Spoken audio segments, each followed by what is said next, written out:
twice. I know. And Phil is I'm gonna- Barry. But they're not both berry. Two different looking berries. Look at that. They shared a link. You know why? Because I registered Barry for him because he was going to football. Oh, okay. I'll leave and come back as me. That's so funny. I'm like, wait a minute, there's two berries. The other Barry's much more handsome. Oh, stop, Phil. Oh my God, he heard me. All right, How's football going, Barry? Good? It's going well. Good. Yeah, it's going well. I would just like to have two of me. I don't care what I look like. All right. All right. We'll just wait for Debbie to get on, and then I picked up your my other son, Trinae, on Tuesday for school because he didn't want to go early with you. I appreciate that. I'm sure he did as well. Okay. Yeah. Debbie is on, and is everybody on your team here, Heather, that you need here?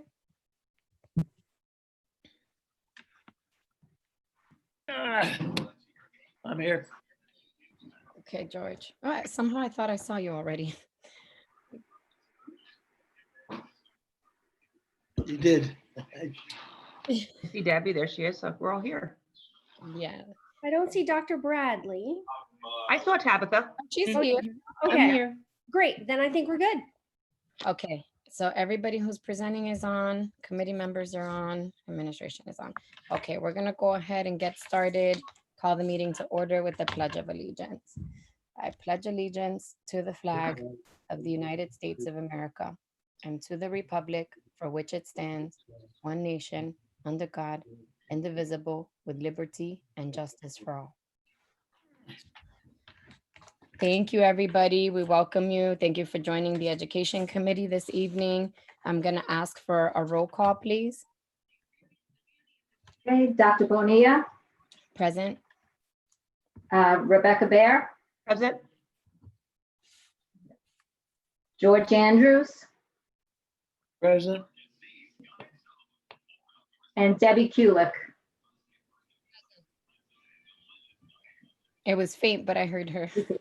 Okay, thank you. You're welcome. Okay, I'm going to ask for a motion to approve the agenda for today's meeting, September 2nd, 2020, with members of the committee reserving the right to add to the agenda and take further action in the best interest of the district. So moved. I second Debbie. Thank you. So we have a motion and a second. All in favor? Aye. Any opposed? Can we add can we add a couple things to it at this point, or do we wait until later? We can. Any discussion? Go ahead, George. Yeah, one of the things we want to add to is getting the PDE scores. We were still trying to get those. And the other was the policy 105, which is the curriculum. Okay, so what's your motion? You want to request PDE scores for what purpose? Well, we've been trying to get them so we can see how we're doing compared to other years. I mean, that's what we've been trying to do for quite a while. Who's we? Let certain people on the board, Not this committee. not this committee, but you're the education committee. I thought it had to go through the education committee. Okay, well, I just want to clarify your motion because it hasn't been requested by this committee. Oh, okay. So Well, I thought it had to go through this committee, and somebody asked me to make the motion, so. that's No, why- you can, George. I just want to clarify what your motion is to add, and then we'll vote on that. And so I want to clarify that. Policy 105, I just wanted to discuss a little bit, because that's the one that it says that it's the board's responsibility to approve all curriculum and changes in curriculum where it's the administration's purpose is to recommend and us to approve. Okay, so we have two motions from George. This is for the committee. I want to clarify. And we can vote to incorporate those in tonight's agenda, or we can wait and put it on next month. The first is the request of PDE scores, and the second is policy 105 regarding determination of curriculum. Do we have discussion from other members of the committee? Yeah, we wait and get this fleshed out or actually written out so that we know exactly what we're talking about. So Yep. we have some criteria or at least reference. I agree. I'd further add that I'd like to see Mr. Moran in the meeting, and he's not here this evening. And so I would agree with that. Rebecca, do you have any comments before we vote? Just the scores are on the PA Department of Education website, so we can pull them anytime we want to. Okay. And we can compare them to other schools, other grades, anything we want to past years, so they're easily accessible.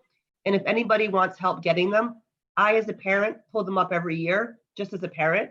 So I will gladly help you guys pull it up if you'd like to see it on the PA Department of Education website. Thank you. That's fine with me. Okay, thank you. So George, do you want to remove that motion to add the Yeah, school? we'll read that motion, yeah. And 105, the 105, it was just, I thought we might want to discuss it before we discuss it in policy on the, what, 21st or 7th, whenever it is, so. Okay, do you want to remove it and I'll make sure it's added to next month when Mr. Moran is here? That's fine. Okay, I think we should review that policy though, because it's important, because we did have questions from staff members on how that is done. So, and I think that's why George is asking that question based on the email that I sent from that teacher. That is correct. the emails were not discussed in public, so let's not discuss That's the. what I'm saying. Yes, that's why I said that. Yep. Yes, so, okay, so that motion will stay on. So we have a vote first on motion regarding the discussion of policy 105 regarding curriculum development. So let's do a roll call vote on that if we can. Okay, And Dr. put it on the agenda. Apologies, I just want to clarify to put it on the agenda for tonight. Okay, do we have a first and second first? Do we do, or just go right to roll call? Well, we have a first and a second for the original motion. So do you want to vote on that first and then this one? No, you want to vote on, you need a first and second on adding it to the agenda. Right, so the first is George and the I'll second is second it for, Rebecca. yeah. Yeah, Okay, so we're gonna do a roll call vote on the policy first. Okay, Dr. Bonilla? No, No? Okay, Rebecca Bear? Yeah. Yes. George Andrews is a yes. Yes, And Deb Kulik? I'm sorry, can you give me what everyone else had? My internet fell out. oh, I voted no, George voted yes, Rebecca voted yes. Voting no. Okay, Dr. Riker, where does that leave us? motion fails and you can add it to the agenda if you wish, Dr. Bonilla, for next month. Okay, so that's what we'll do. We'll add it for next month and we'll have a discussion with Mr. Moran in preparation. Okay, so now let's vote on the approval of the agenda for this evening. We had a motion by Debbie and a second by Rebecca. Should we do a roll call vote or is everybody in favor of the agenda as is? All in favor? Aye. Any opposed? Motion carries. Dr. Bonilla, Yes. if I may, I just want to clarify that Mr. Moran will probably not be at next month's meeting. Oh, right, it's October. Just so you're aware. Okay. I keep pretending that's not happening, Dr. Riker. I do too. Okay. Okay. And now I need a motion to approve the minutes from the August 5th Education Committee meeting. Is there a motion? I just have a question in there. I didn't see some of my comments that I made to Dr. Baituli when I asked him about the Cyber Academy. Okay, so you're requesting an amendment of the minutes from last month's meeting, Rebecca? Mhm. Missing comments? Yes. It was my question I had for him about the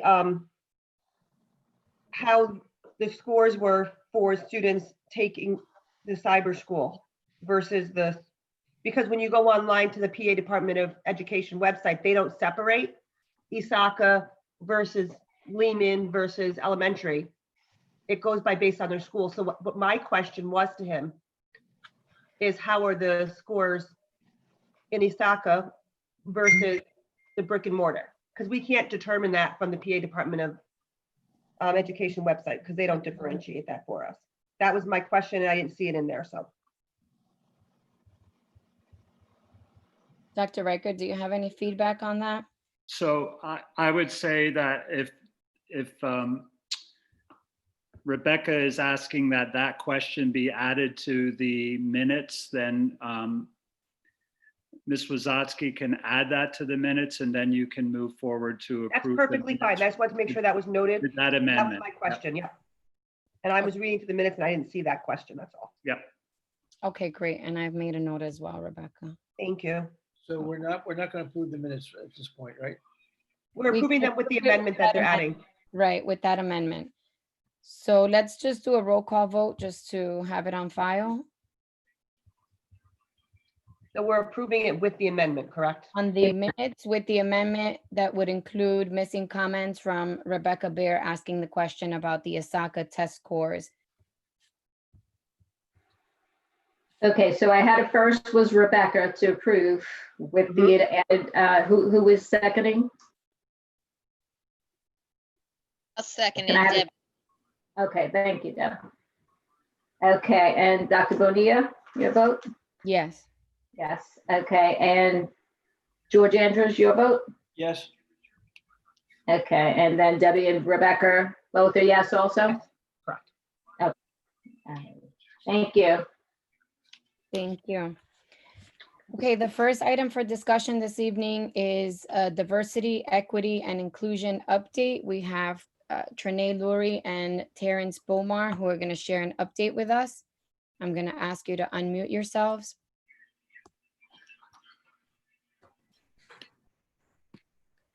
And would you like to start with a video? Because I'll do that first if you'd like. Okay. Yeah, thank you. Sure. So I'm going to share my screen and make sure this works here. I'm going to make that, there we go.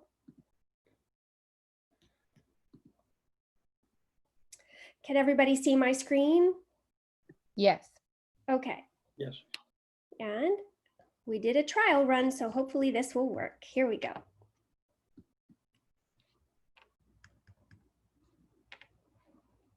Invest in being a teacher, you invest in the whole child, you invest in all of that, and it doesn't end at 2:30.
All right.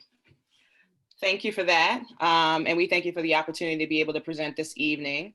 That was just some highlights from two of the trainings that I've done. Well, three, but missing some pictures because I also did one at New Teacher Induction.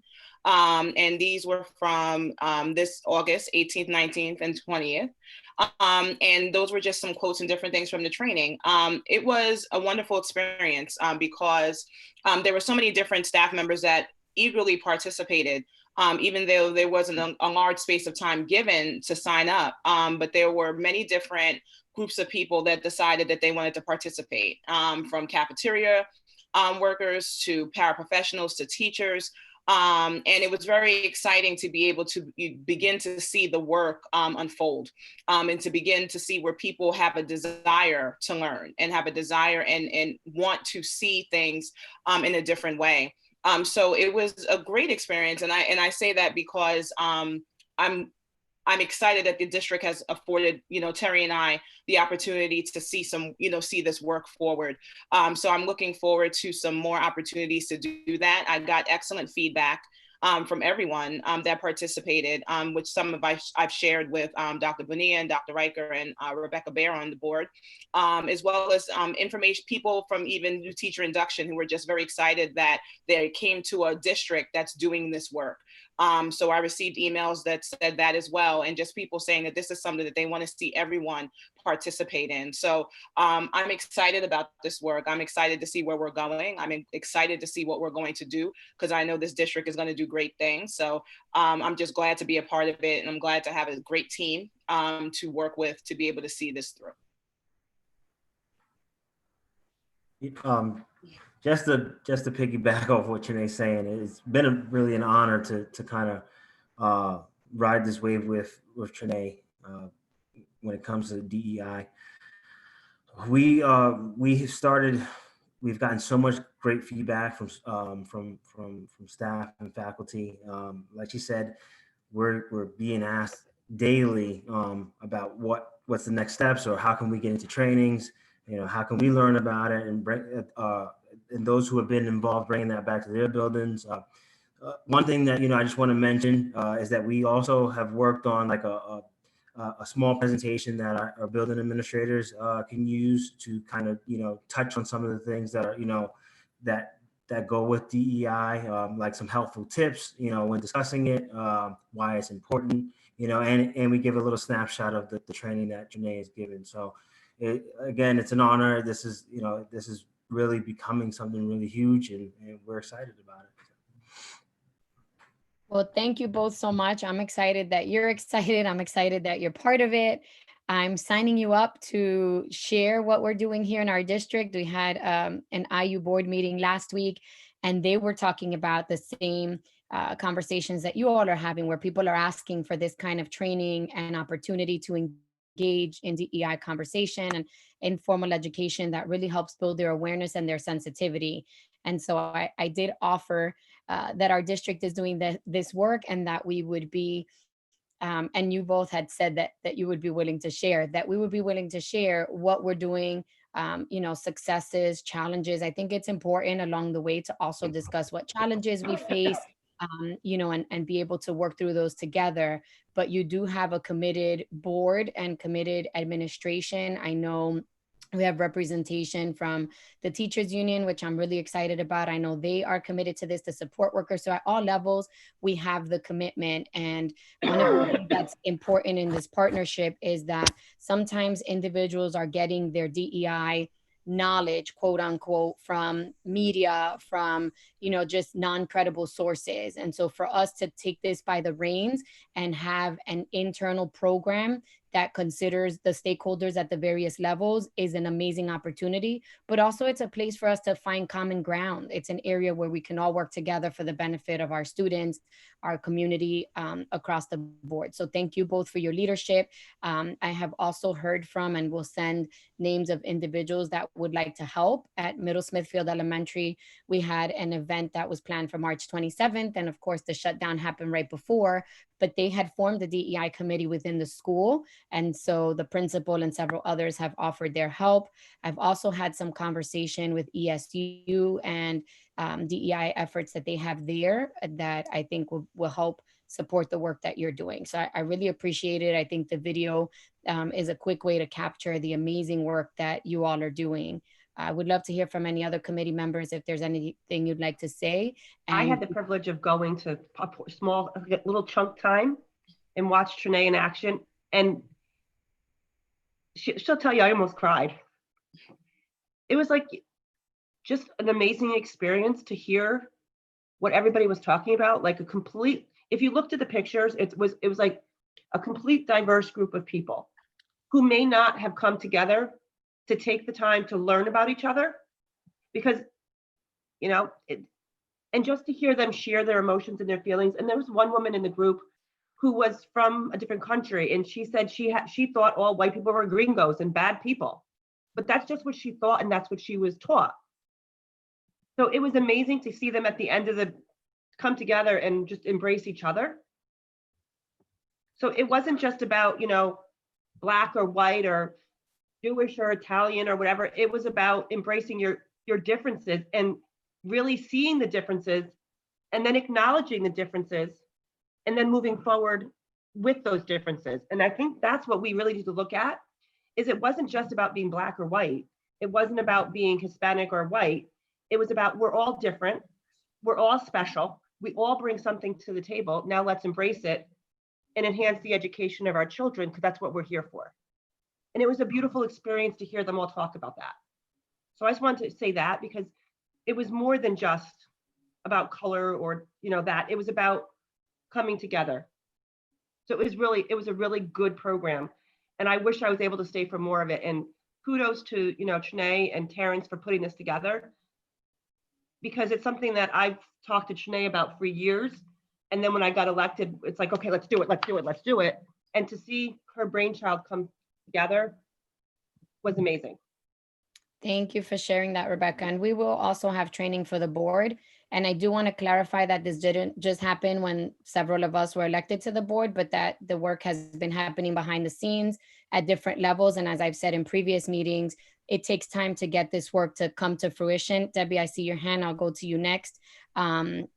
It takes time, and it's going to take more time to take it to the next level. And the more people we engage, the more challenges we will face, because it's not an easy process. And for those of us that have been in the DEI space for a long time, we know that. So I definitely commend you. Debbie?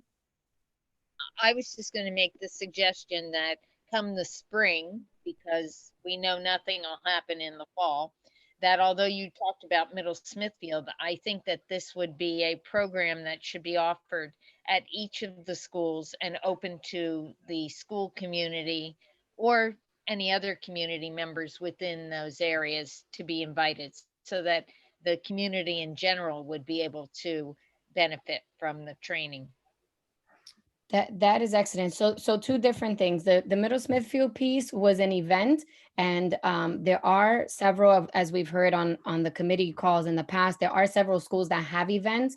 One of the things that we were doing at Middle Smithfield Elementary was we established a program plan template, documented along the way what the committee's roles were, et cetera, so that it could be a replicable model.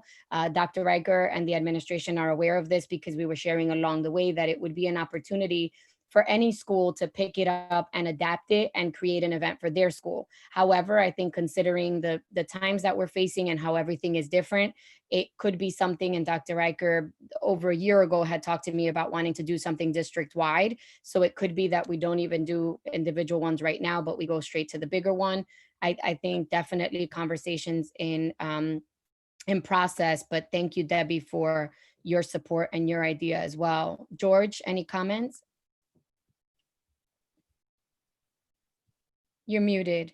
Yeah, muted. Okay. Yeah, no, it's a great program. I tried to get to it. We just had a little bit of misinformation between I and HR, so I would have liked to have been to it. Well, don't worry, George. We have board training coming up soon. I heard your comment that you got to put the committee. Thank you. Yeah, we definitely are going to have training at all levels, but then also we'll cross with one another. So it's an exciting time. Dr. Riker, did you have any comments, or any of the administration have any comments? I just want to say again, thank you to Trinae and Terry. It is, and for the support of the committee and the board. This is a long process. We're going to be committed to this for, well, I'll say forever. It's not something that is a one-time training. We obviously have a lot of work to do. One of the things we need to work on is finding the time to be able to offer the training. So I will be working with Trinae on how we can continue to find time to provide this opportunity to all of our employees. I think she knows that. I'm committed to it. I do. I love that big smile. Yeah, we're excited to be a district taking the lead on this and really moving our district and our community in this positive direction. So I'm excited about it. I think it's an awesome opportunity for our district, our students, our staff, and our community. So I just say thank you to Trinae for all of her efforts, and Terry and the committees that are behind them in providing that support. So thank you. Wonderful. Thank you. And thank you for your partnership. And it's good to see it coming to fruition from all the different levels where it's been happening in the background. And that'll take us to the next agenda item, which is the curriculum audit and DEI. So Ms. Preparato, off to you. Sure, and I want to capitalize on some of the language that I just heard. I heard Mr. Bomar talk about riding the wave, and I heard Dr. Riker talk about this is a forever thing. And that really is the crux of where we are with curriculum. As you're aware, right, the only thing that we've done for the last 4 weeks is try to open schools. And I unapologetically say that we've been 12, 14 hours a day trying to open schools.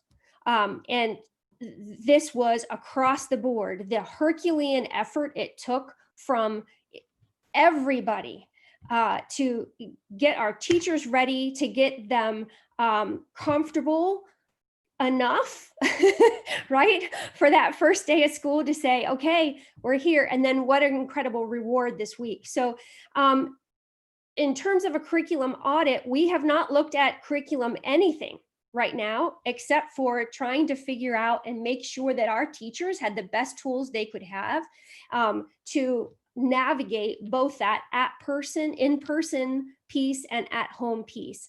And I wish you could have been with us as we went through the halls of the school this week. It was so gratifying to see students with big smiles on, and you could tell that they had smiles on because their eyes were closed even though they had masks on. You could tell they were smiling, and teachers were smiling, and they were just working their hearts out. So our next step in terms of curriculum audit, and this is really where we come into the DEI piece and Dr. Riker's comment, is there are different ways of doing it. We could say, all right, we're stopping everything and we're going to look at every little piece of our work. Or we could say, we want to make sure that not just this year we look at curriculum, but always we have that lens of diversity, equity, inclusion as we look at what it is that we teach, what materials we choose, how we say what essential skills are for students. And so Dr. Riker and our team have talked a little bit about what is our next step. And next month we would, next month or the month after, I'm not sure, we can talk about it. There are curriculum cycle issues that we need to talk to you about as a committee. We have presented elementary, middle, and high, and those the function of the courses and how we present them. But in terms of how we look at curriculum on a regular basis, that's something that we need to educate this committee about also, and talk about how we look at curriculum on a regular basis. So our intent is to bring to you next month or the month after a glimpse of our new purchasing cycle. We had one actually ready in March. We had developed it and we had pushed it out to the principals and given it to the chairs. And then of course, COVID hit. Because some of our digital resources are time-based, that changes our purchasing cycle. So we're gonna have to look at that again to bring to you next month. But with that then is a cycle that says, we're not gonna wait 6 years to look at curriculum all the time. right? We should be looking at curriculum on a yearly basis and adjusting and making those adjustments. And within those adjustments then needs to be included a piece of how do we make sure that one of the filters that we look at curriculum through is our DEI filter when we do that. So that's where we are with our curriculum audit. We're going to be coming to you either next month or the month after, explaining the process to you, the difference between a curriculum cycle and a purchasing cycle, and then where within that curriculum cycle we intend to house that filter that says, how do we make sure on a regular basis we're asking ourselves the right questions about what we're teaching and how we're teaching it. Excellent, thank you. Do any committee members have questions? No, just, you may want, Heather may want to take also a look at 105 policy. We have, yep. If you may want to take a look at, because before you get too far on, I think what you're doing is great. It really is, but we just got to make sure that the whole board gets involved in it. Nothing happens without the whole board. That's all good. Yeah, no. This in any district, we can only do so much, and then we have to go to the board and approve it. So that is all included absolutely in the curriculum cycle. Yep, can't happen without it. That's all I'm trying to check. Yep. Anybody else on the committee have questions or comments? Dr. Bonilla, if I can just add to what Ms. Pipperato shared. Obviously anything, and I think Mr. Andrews' reference to policy, I just want to be clear with the committee that all curricula and all resources that are used by the district and by our teachers are required to be and have been approved by the board. So the policy obviously requires that, and that continues to be followed. There is a plethora of options available based on those approvals that then the administration and the curriculum department, in consultation with the department chairs and the teachers, would utilize based on what has been approved by the board. With respect to the audit, I know I shared with Dr. Bonilla today, and I can share it with the rest of the committee. One of the items that I talked about 2 months ago, after attending a PSBA webinar, had to do with the equity policy and a continuum for implementation of an equity approach to how we look at curriculum and other areas such as policy, instructional models, courses, and programs. So the tool that was actually shared during that webinar was from the Mid-Atlantic Equity Consortium.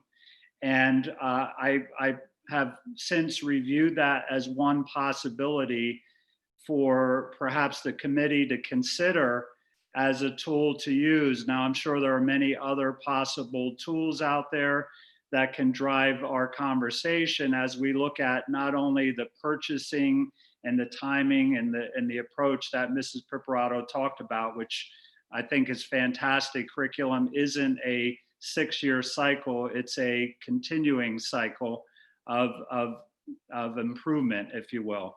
So I will share that document with the rest of the committee just as a baseline to begin our conversations around a tool that we can use as a committee to really look at some of the questions that would surround an audit, an equity audit of our curriculum that supports our DEI efforts. So I just wanted to share that as an update. I know I talked about it about 2 months ago, and as Mrs. Pipperato said, the time since then, we've focused on opening schools. So I didn't want anyone to think this fell off our radar. So I will share that out, and any feedback would be greatly appreciated on that tool.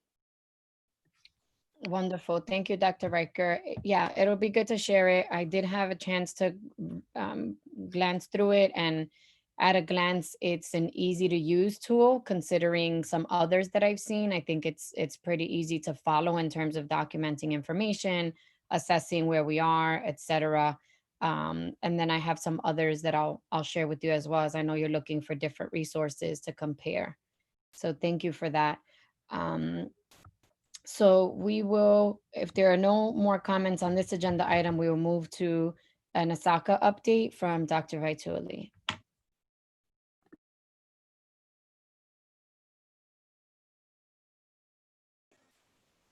Well, good evening. How are you? How's everybody doing? Good, thanks. How are you? Good. Thanks for the opportunity tonight. Dr. Riker and I had an informal catch up the other day, and he thought it would be a good idea to bring everybody up to date as to where we are right now. So I'm going to do that, but I also want to make sure I lay down the groundwork for what we've done over the summer to get where we're at.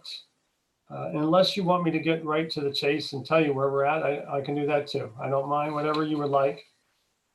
Whatever you share is fine. I think the more people know about ASACA, the better we'll be. And so for the purposes of who's on and who might watch the recording, it could be helpful. Thank you. All right, will do.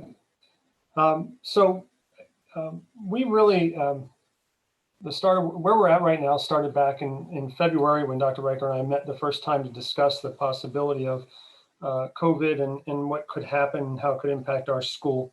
Fast forward a couple of months and of course the schools were shut down. Fast forward a couple more months and we're at the end of the school year, graduating kids, and we were already beginning to plan for this year back then. Immediately after the school year closed, we went on an aggressive effort to make sure that everyone knew about the opportunities that we provide at the district through ASACA, knowing that we were going to be, obviously every school, targeted by elevated advertising by competing cyber charters, which would have and could have had, and we are expecting, we were expecting a detrimental hit to the financial situation of our district. So we got very aggressive right away, tried to get as much information onto our websites, make sure it was all updated in the early stages. We even immediately created some tools to capture interest and even enrollments. And we actually had enrollments starting back in June for this year. And our tools at both the elementary level and the secondary level were capturing data and enrollments as early as June 1st.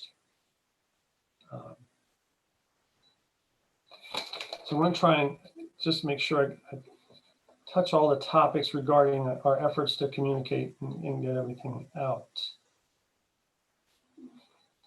And I'm sorry, I'm going to turn on this light even though it makes it difficult for you to see me.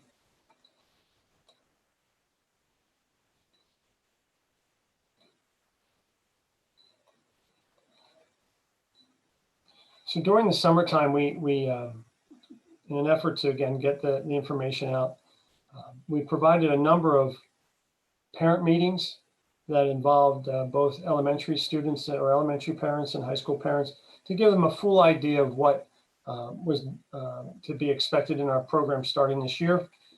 Again, not knowing exactly how many students might enroll, but having a feeling it was going to be elevated. These activities went on, those meetings went on through the month of July and well into August, it's almost mid-August, first week of August. We discussed the programs and more importantly, the details that parents need to know to make that proper decision. Now, our elementary program is considerably more intense when it comes to parental participation. So we had to really make sure parents had a good understanding about what they were getting involved with and how what it meant for them as a partner in the education of their child, to make sure that they have a clear understanding and make the right decision for them and their child.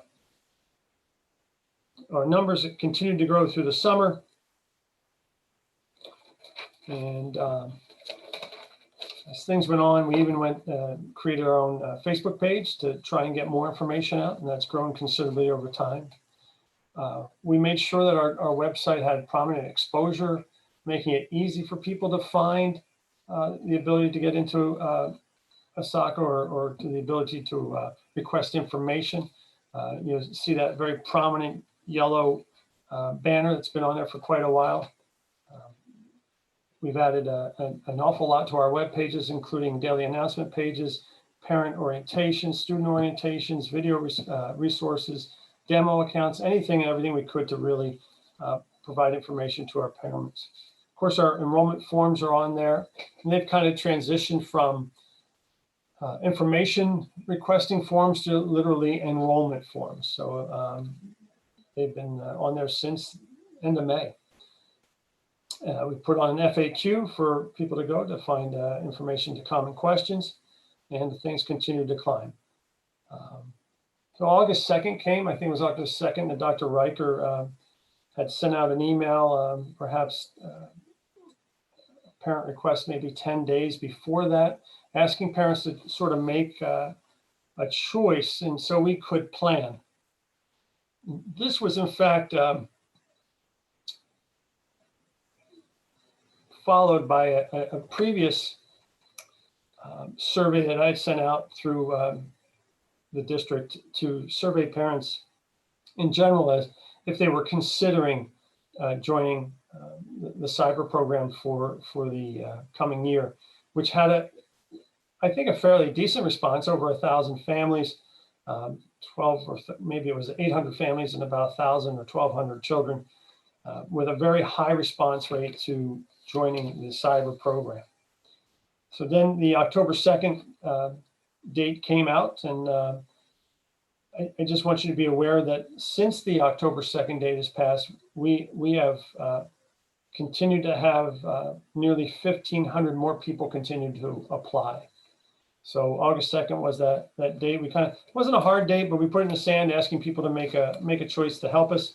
But since then we still have almost nearly 1,480 applications have continued to come through. In an effort to handle so much information with a small crew of 8 people, which I need to stop because the start of this, I wanted to make sure I gave a shout out to the very important people of the team that are doing this. My team has worked tremendously and tirelessly the entire summer.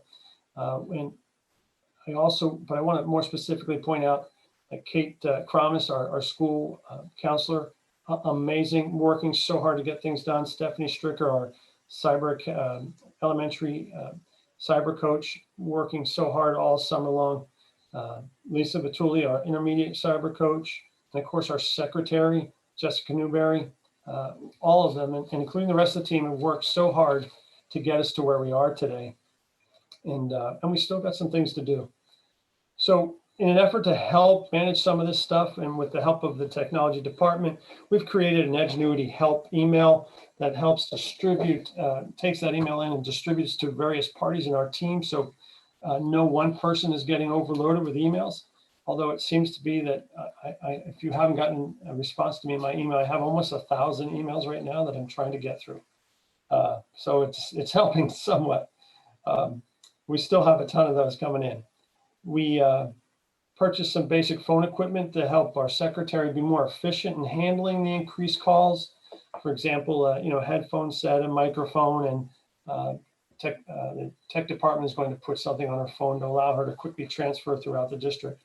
We also put in a phone tree that gives callers the opportunities to reach out to their children's sending schools, home schools, I should say, so that they can go directly to those principals, perhaps, and ask questions, or those secretaries to ask questions that would help alleviate the burden on my team and my group.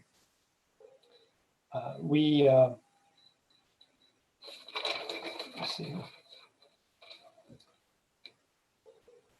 Recently, we requested a point person, secretary in each school that we could run our information through and work with directly. Jessica has worked with them, trained them to get them started, I should say, understanding some of the basic questions that are being asked so they can help our customers, help our parents when they call. That has been so far quite successful. We provided 2.5 days of training for our elementary and intermediate teachers prior to the start of this year. I'm very excited about those teams. They're looking very good. We've had a little less time with our high school, but that high school group probably has a bit more experience with Edgenuity than our intermediates and our elementaries do.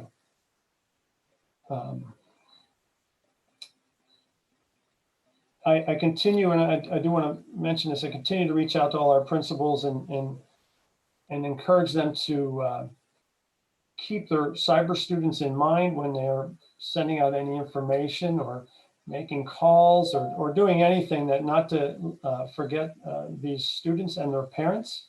I have fears of disenfranchisement, that I don't want that to happen. And including the staff themselves, we want to be careful that they don't become that feeling as if they're disenfranchised as well.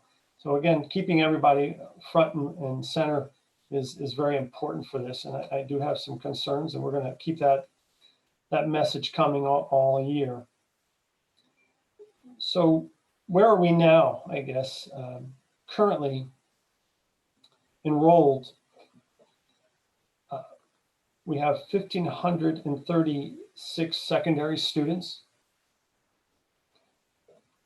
We have 860 elementary students for a total of 2,396, I guess that is. Both programs have started this week.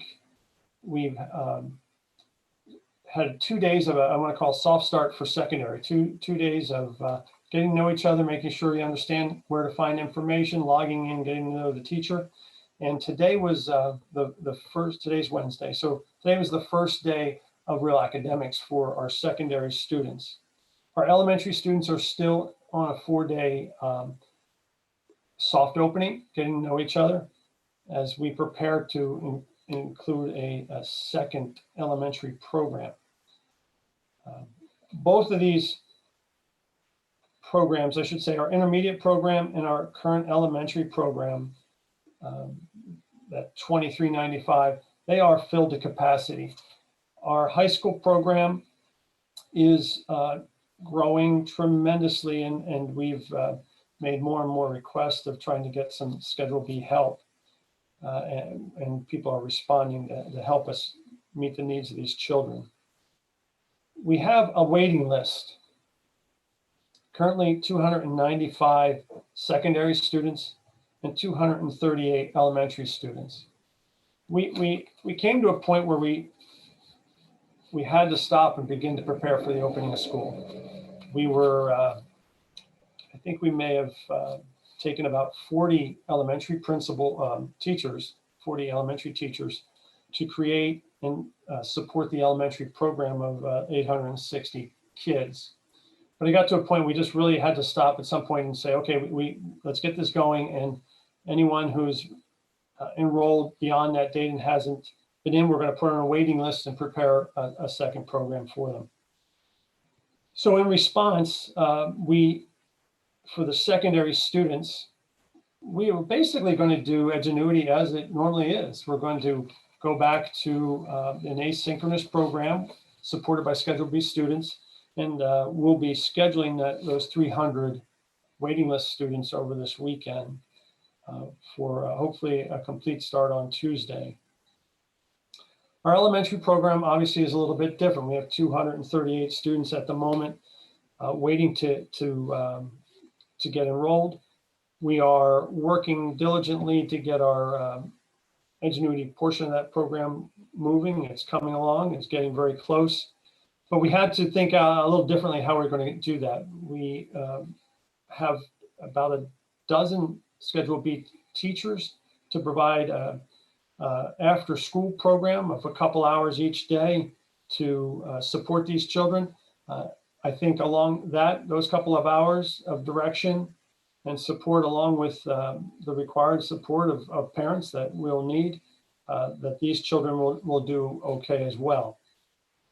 We held 2 parent meetings today, actually, with about 100 different parents explaining this option because I just wasn't sure what I could do and how it would work out. And today was the first day we kind of rolled that out with good response. You know, parents would certainly love to have their children in front of a teacher all day long, but they understand the situation. And they're glad that their children can stay home with them and still receive some sort of education at this point in time. So they're again anxiously and patiently waiting for us to get all those children enrolled and moved out.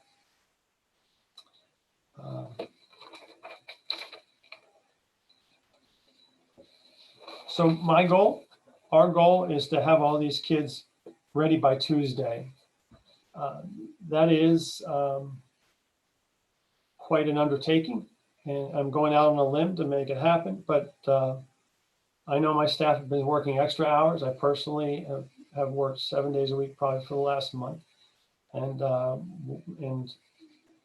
15-hour days is not unreasonable. So we're trying very hard to pull this off and get everybody in front of something. I will say our community has been very, very responsive, very compassionate, very patient. They're very happy that they have an option like this and an option to keep their children home where they feel is the safest place for them to be.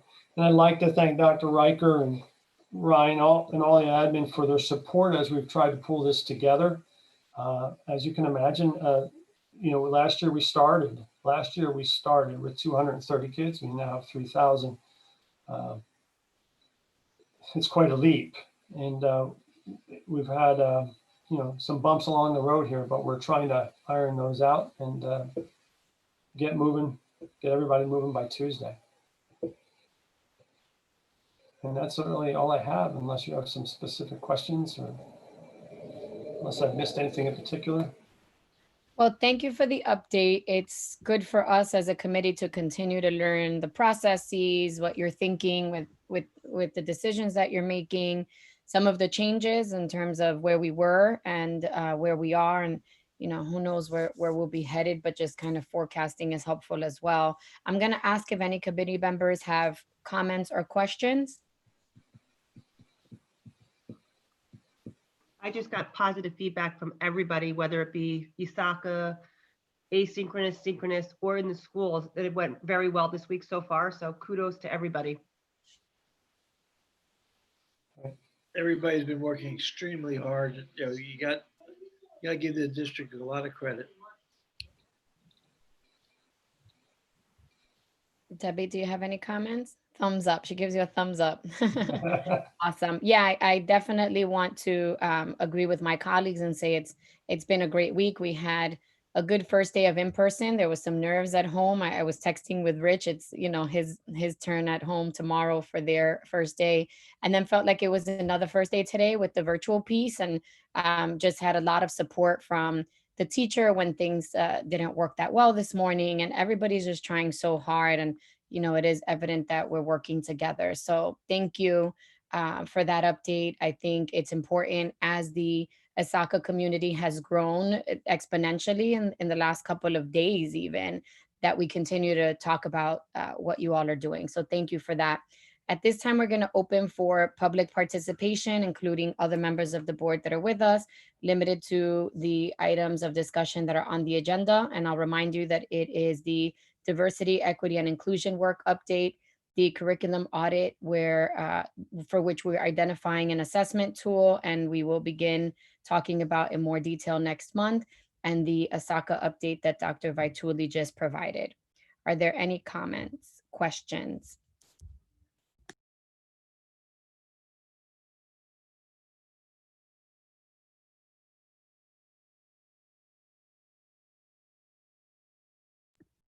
Okay, I saw Phil first and then Larry. So Phil, if you can unmute yourself and go, and then Larry, I'll call on you next. Yeah, I just wanted to say, you know, thanks to Bill Vituli and Kate, who I work with, you know, Kate obviously personally a lot, because the amount of work that they have put in has been immense, and it's incredible. So it's really helped us out a lot, as far as our guidance team to, get our piece done, which I don't think has been as much. But I just think in talking to parents this beginning week, information has not necessarily been out to them as quickly as they would like. And they understand that it's a difficult week, but that's just one thing I'm hearing is just, especially the attendance and stuff that happened today, just getting the information out to parents more quickly. And the same thing that like Bill was talking about, the informing parents from the homeschool about what's going on with Ingenuity, because I do MCTI and I have students that are half day cyber, half day MCTI, full day virtual, half day in school. Like I have like 16 different subgroups. When I send out emails to them and try to explain all the different priorities for each group, then all the parents get confused.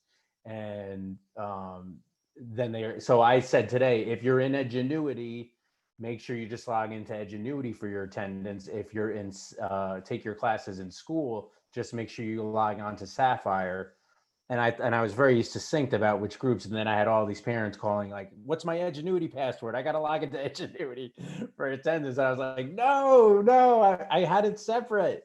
So I don't know if Dr. Vituli can do a Connected for just his cyber students, but I think keeping the info, I know I see you shaking your head, Heather, but I see the problems already doing this MCTI like hybrid thing, that when you try to get a message out to all the different groups in one message, it gets jumbled. So I would love it if Bill could get some access to that communication piece for just the cyber students. But Bill, you're doing awesome. Thank you.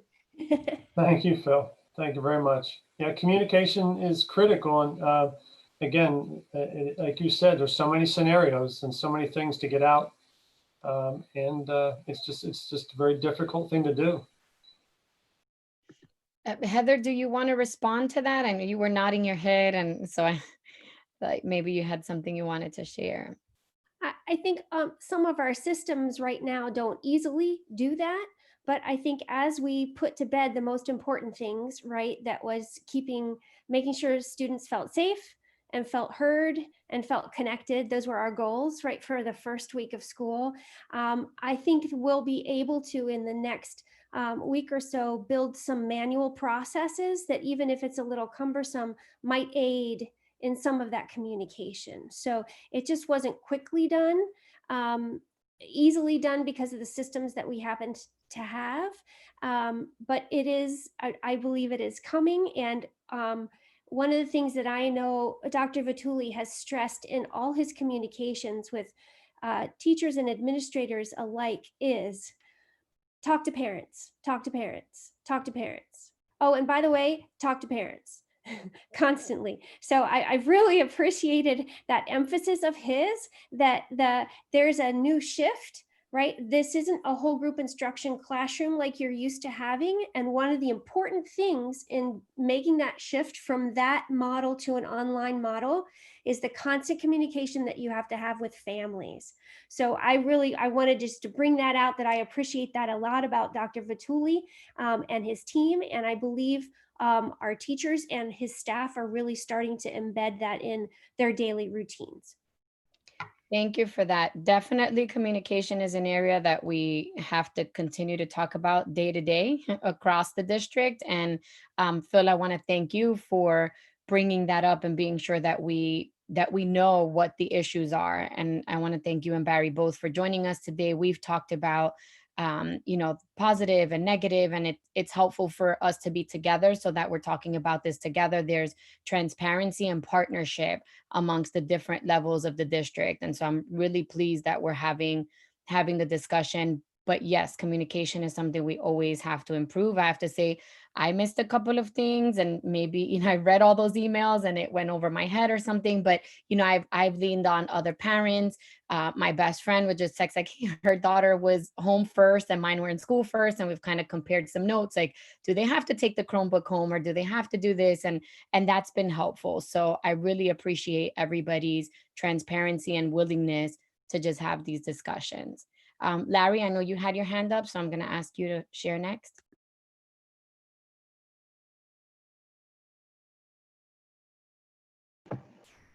All right. Can you hear me? Yes. Okay. I was wondering if we had like a chart of all the classes offered at each grade level. In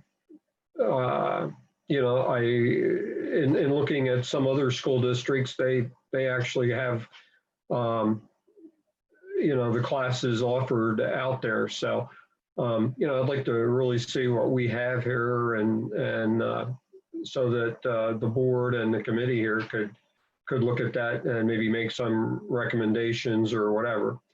And the other thing I'm going to ask one more time here is I'd really like to see the test scores for the different mandated things. Larry, I'm sorry, that's not an agenda item and we voted not to put it on the agenda today. So I'm going to ask if there's anything else you want to address that is on the agenda.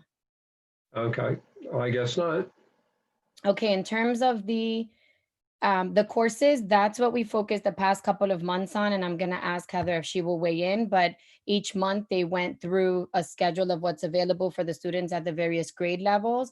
We can make that available to the entire board. Heather, I'll go to you and give you an opportunity to speak. But in terms of the audit, that's exactly where we're headed next, is assessing what we have, what is still relevant, what do we need to remove, what do we need to add, and would love to have you as part of that on these committee meetings as well. So Heather, would you weigh in, please? Sure. So Dr. Bradley and myself, as you mentioned, Dr. Bonilla did present that in the last 3 times. The elementary and the middle are still available on those documents. But the high school, which is the bulk of really different courses that we have, is collected in our program of studies, which is available on our website. So you can go there anytime. It's on our main website, and then on each of the high schools' website, it directs back to the district website. And it's called the Program of Studies 2020-2021. And that does contain all of the classes that we offer our students. Quick reminder that it doesn't mean that we run all those classes. Our class offerings are based on what students select. And if there are enough students to run the class, then we run the classes. So that's a quick tidbit. And then the curriculum cycle that we'll talk about, and we'll also address how we go about choosing the classes that we do choose by subject every year when we do this curriculum review. And different districts have different ways of doing things. And so we will talk about that next month. What is our value system? We as an administration and as teachers and department chairs, what do we value? And according to our 5, our strategic objectives, and what we've said is the driving force behind why we do things here at Eastburg, we believe those should be the founding pillars that start to decide why do we offer the courses that we do, and why do we offer the electives that we do, and how many do we offer, all of those things. It's a really good time to look at what we value and then realign our course offerings according to what we say is important to us. So I'm really looking forward to that conversation. Excellent. Thank you. I'm looking forward to it as well. Any others have comments that they'd like to make or questions they'd like to ask? Okay. Any members of the committee have a question or a comment? Just for the scores, if you want them, it's PA Department of Education. If you click on the little lines on the side, you click on that link and you see data and reporting. Click on data and reporting and you can get Keystone scores, CDT scores, and PSSA scores for every school in the state of Pennsylvania. Thank you for the resource, Rebecca. The next item on our agenda is advisory recommendations for consideration by the Board of Education. We have none at this time. And I will note that our next meeting is on Wednesday, October 7th at 7 p.m. And that is all for this evening. Can I have a motion to adjourn? A motion to do that? Anybody want to second that? Second. All right. All in favor? Aye. Aye. We stuck to an hour today. Awesome. Everybody have a good night. I and like a the good- new haircut, Terry. It's shorter. Thank you. Yes, yes, it is. In a bold move. Thank you, You're everybody. welcome. Get some sleep, Bill. Good night, everybody. Good night. Good night, all. Yeah.